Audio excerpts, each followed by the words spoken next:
Hi friends, তোমরা সবাই কেমন আছো? আশা করি ভালো আছো। আমিও ভালো আছি। প্রিয়া ব্লগসে তোমাদের সবাইকে স্বাগত। তোমরা যে যে ভিডিওটা দেখছো, তোমাদের সবাইকে অনুরোধ, প্লিজ আমার চ্যানেলটা সাবস্ক্রাইব করে দাও এবং লাইক করে দাও। আচ্ছা বন্ধুরা, আজকের ভিডিওটা কোনো ব্লগ ভিডিও না। আজকে ভিডিওটা বানাচ্ছি আরজি কর হসপিটালের জন্যে।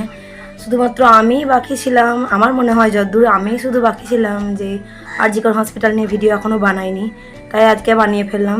চলো, তোমরা কে কে চাও যে দিদির সঙ্গে যে ঘটনাটা ঘটেছে এটা যেন আর কারোর সঙ্গে না ঘটুক? কে কে চাও তোমরা প্লিজ কমেন্ট করবে। দেখো, এই দিদি হচ্ছে একজন ডক্টর, ঠিক আছে? এই দিদি একজন ডক্টর, তার যদি সুরক্ষা না থাকে, আমরা তো আম পাবলিক না, আমরা তো আম পাবলিক একজন সাধারণ মানুষ, তাহলে আমাদের কীভাবে সুরক্ষা থাকতে পারে?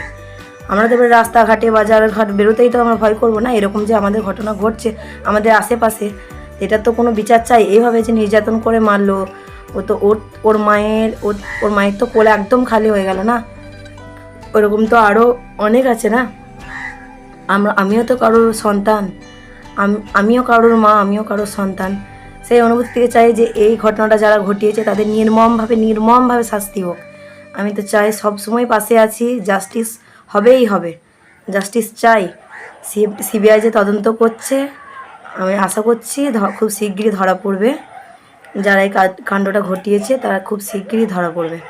ঠিক আছে বন্ধুরা, বেশি কিছু বলতে আমি চাই না, আমি শুধু চাই যে এটা জাস্টিস হোক। ঠিক আছে, তোমরা কে কে আমার ভিডিওটা পাশে আছো তারা প্লিজ কমেন্ট করবে এবং লাইক করবে। ঠিক আছে, কে কোথা থেকে দেখছো প্লিজ বলো, আর আমার চ্যানেলটা সাবস্ক্রাইব করে দিও। ভিডিওটা এখানেই শেষ করছি, বাই।